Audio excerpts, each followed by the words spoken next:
Welcome to Visionary Ventures. I'm your host, Curtis Jenkins, and this is a conversation about realizing your vision. Every episode, I sit down with someone else who has succeeded in achieving their vision.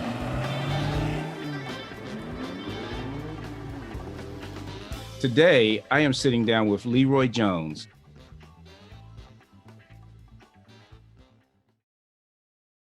But before I dive into that conversation, I want to share a quick insight on crafting your vision from my book, The Art and Science of Vision to Reality.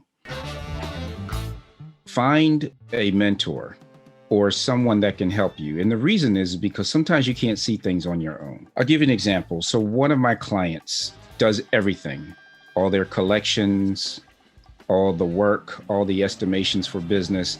They are doing everything from soup to nuts. And one of the things I did was simple. I had them chart what I call the order to cash or source to pay. That is, from the time somebody makes a request to the time you get paid money, chart everything that you do or the entire process. And what that does is that highlights your involvement in everything or everybody's involvement. And you get an opportunity to see how much time you spend in this process when it is not even accretive to your business. So you get to look at these processes and then figure out where you can delegate specific areas, focus on the things that matter most, that where you provide value. So that's one thing, that's charting it out. Just take and write down what you do in a specific process or processes, and then take a step back and look. And when you look at this with somebody else, they can challenge you with what it is that you can change. People would ask good questions. Why do you do this? Why do you do that? And be open to the whys. And if you don't have good answers, then figure out how you can do that better. Leroy is a successful entrepreneur and operator. He currently serves as the CEO of EreFlow and president of Diligent Pharma. Prior to that, he was the CEO of a SaaS company, GSI Health, for 16 years from founding through strategic sale. Lee has led his ventures to the Inc. 5000 list for 3 consecutive years. Wow. So Leroy, let's start by getting into your background. Many people have winding paths to turn their vision into a reality. What did your path look like? Well, thanks, Curtis. You know, I, from a very early age, was an entrepreneur. I don't think I would have called it that in my childhood, but I was always trying to figure out how to take what I had and deliver value to other people in exchange for money. And so whether it was selling my lunch tickets or selling tokens or selling, other things along the way, I always sort of had a passion for that. But because no one really encouraged entrepreneurship specifically, I set off to be an engineer and went to school and, was on my way to my computer science degree.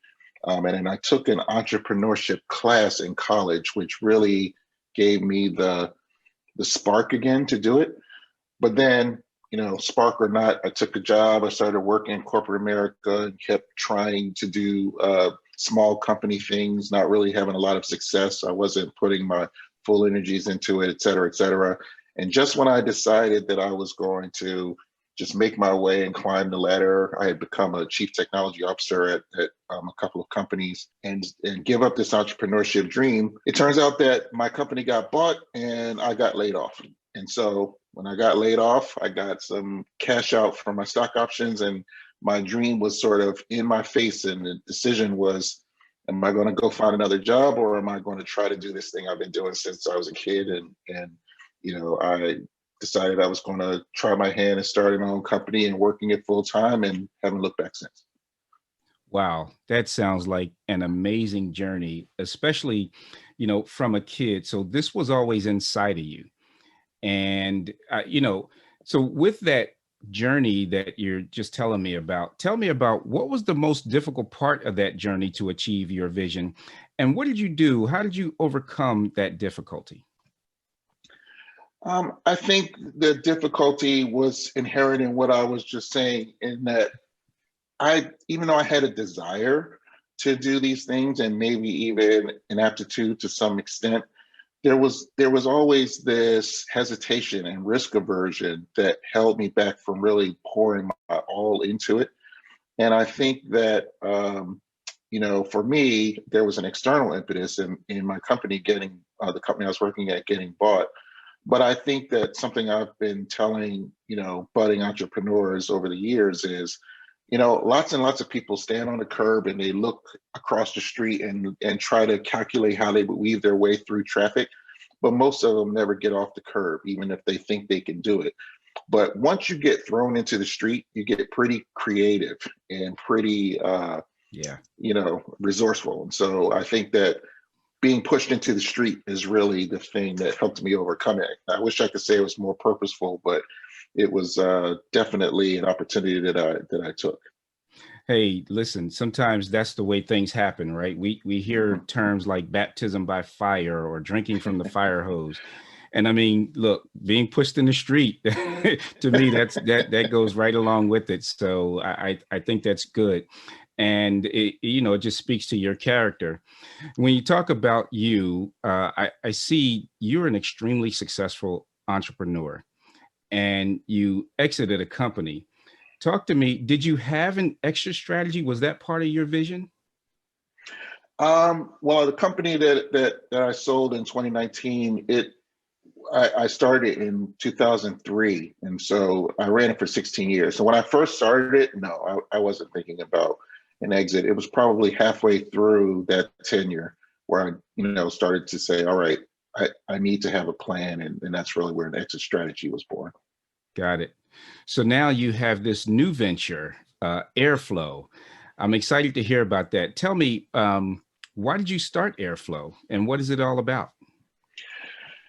Yeah, I after 16 years of really the company that I sold was a software as a service business in the healthcare space, and after 16 years of sort of thinking and sleeping and breathing healthcare, um, I thought that my next venture was going to also be in healthcare because I built up so much experience. But the thing I realized was what I also had built as an experience base in parallel was the fundamentals of operating and running and growing a company. And so EreFlow is really an attempt for me to distill all of my experiences and information into something that other entrepreneurs can take advantage of. Give them the benefits of my mistakes and my successes and my perspectives in the rooms that I've been in that others may not have been, and try to help other businesses grow. And that's really what EreFlow is about. We are a management consulting company that help businesses sort of stay in the flow and get over these common humps that many growing businesses find themselves experiencing. Yeah, yeah. You're a man after my own heart. I mean, what, that's what I call visionaires, right? And leveraging that experience to grow businesses.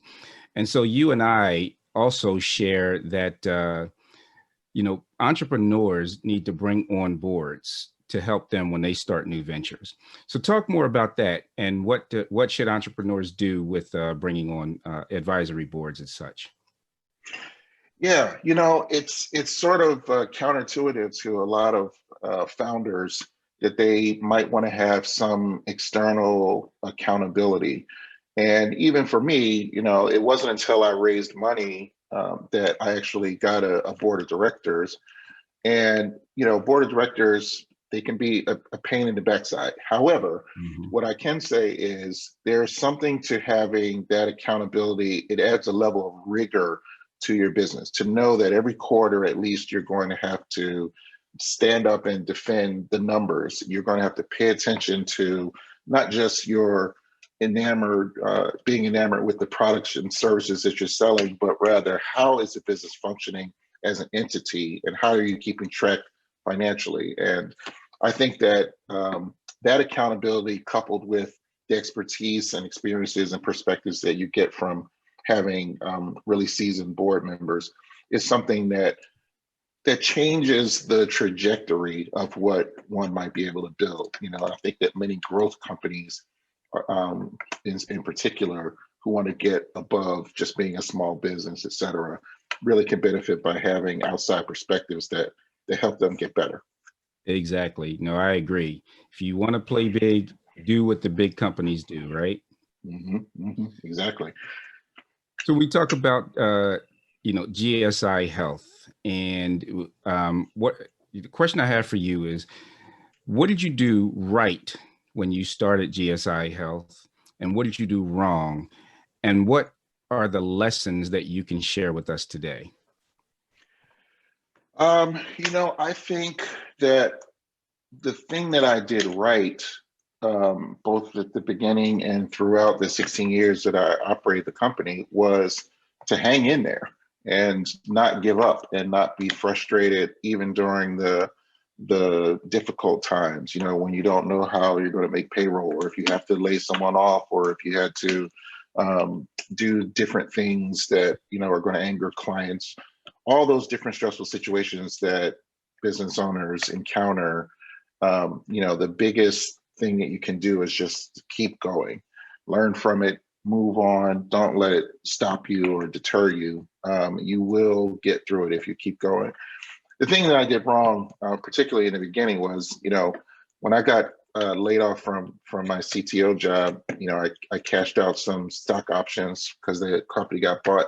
And I think I had a war chest of, $100,000. And so, I was like, okay, with this $100,000, I can conquer the world. Mind you, I was making more than $100,000 a year at the time in my salary, which just went away. And I didn't change my lifestyle at all. So I was going through, and then, it turns out that it took a little bit longer for my business to reach a point where it could support me the way my job has supported me. So I watched my finances dwindle, savings and other kinds of things, and almost sort of hit bottom before the business picked up. So if I had really been smarter or had a little less hubris, I would have planned better for, the beginning business and the investment that it takes to get it off the ground. Got it. All right. So with GSI Health and EreFlow, now that's going on, you pretty much achieved your vision, and you are a visionaire. But most visionaires I know don't stop dreaming. So tell me, what vision are you currently pursuing? I am a technologist by training. Computer science is my undergraduate degree, and I've been sort of in the software world for decades now. So everything that I ever do, I feel can somehow be encoded in the software. So now that I am helping businesses achieve their growth potential and overcome obstacles, my dream is to be able to automate all of that, take that body of knowledge and put it into some tools that can help businesses actually achieve things. And so I think that, there are lots of different tools and spreadsheets and books and other things that are out there, but, I have sort of a vision of some software platforms that can really help entrepreneurs do a better job on average than they can do on their own. That's awesome. Leroy, you've achieved your vision. And what I'd like to do is ask you, what's one thing that you would leave for the future visionaires that are listening to this podcast that would be beneficial to them to heed in your advice? There's so many things, but, and I already told you one earlier about perseverance, but if I chose one now, I would probably say really get familiar and comfortable with your numbers, and take an accounting course and understand the financial aspects of your business. Because many entrepreneurs get into business because they enjoy doing something, whatever their business winds up doing, and they are an artisan in that. But a business person, a business owner, has to go beyond just what the business is doing, and really look at how the business can grow and reward its owners. And so all of that comes down to your numbers. So understand them, know them backward, forward, plan around them, and I think you'll find that you'll have a lot of success. Got it. Again, man after my own heart. And the same things that, I teach around knowing your cash flow and your numbers. So listen, Leroy, I want to thank you so much for being a guest on my show. I really appreciate you sharing your knowledge with my Visionnaire audience. And it was a pleasure. So stay safe and healthy. Thank you. I appreciate the invitation, and I wish you well as you make more and more Visionaires. And who knows, maybe I'll be coming to you for some advice pretty soon. So, all right. Appreciate Thanks that. a lot. Yep. Hey, it's Dawn Mahan with Accomplish More. So Lee was talking a lot about learning from your mistakes, and I want to share with you that I was recently teaching our practical project management certificate course, and one of the students in the course is a very experienced lady in Hollywood, and she is working in a small company, and she's their one project manager essentially in the company. So she's really feeling like she's managing the chaos there, and there's a lot of great work being done by very few people for their clients. And one of the things that she learned in class that made a big shift to her team was when she stopped using the word feedback and started using the more pro project management term, lessons learned.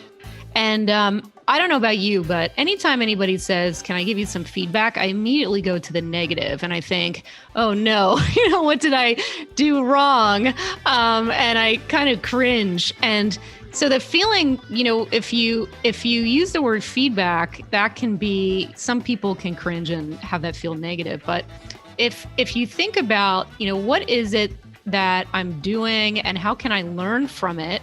Learning, most people want to learn. If you're not learning and growing, then you're dying, some people say, right? So what I implore you to think about for yourself, if you're on your own or if you're working with a team, is maybe eliminate the word feedback unless you're asking for it and you're saying, hey, I'd love your feedback on my idea, or I'd love your feedback on this concept. I'd love your feedback on my product.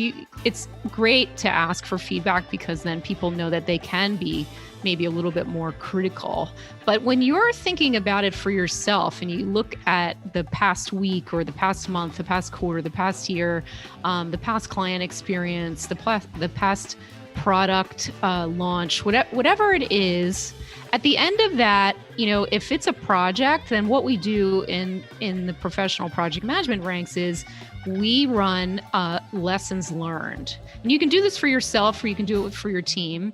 And some people call this a post-mortem. And I just absolutely think that the term post-mortem should be stricken from the record unless somebody actually did die, because it's also not a very motivating experience. People don't want to really participate in something called a post-mortem. So again, feedback, post-mortem, these are terms that are generally not helpful to get you where you want to be, which is in a really positive state. So I prefer the term lessons learned, and all you do is this. You say what worked well, what didn't work so well, what was a challenge, and then with both of those things, you can say, what could we do better next time? And even if you think there's absolutely no next time, this is a one-shot deal, it's great to think about this, because you could say, even if I were giving myself some advice, if I had to do this all over again, what might that advice be? And just really, you can sit back. If you're alone, you can sit back, put your feet up on your desk and wax poetic a little about, what went well? What do I think went well? And is there a way to make it even better? And what worked, what did not go so well? What was a challenge? What frustrated me? Where were those, concerns that happened? And is there a way that I could have overcome that if I had done something a little differently? Because you just never know if the situation is going to come up again. And if you are working in a more iterative fashion, like you're putting out a product and making it better and better every time, then you really, really, really need to do this. But words matter. And so I suggest use lessons learned. Think about what worked well, what didn't, work so well, what was a challenge, and how to make it better. I hope that helps you today. And thanks for joining me for Accomplish More. This was Dawn Mahan. And get out there and get it done.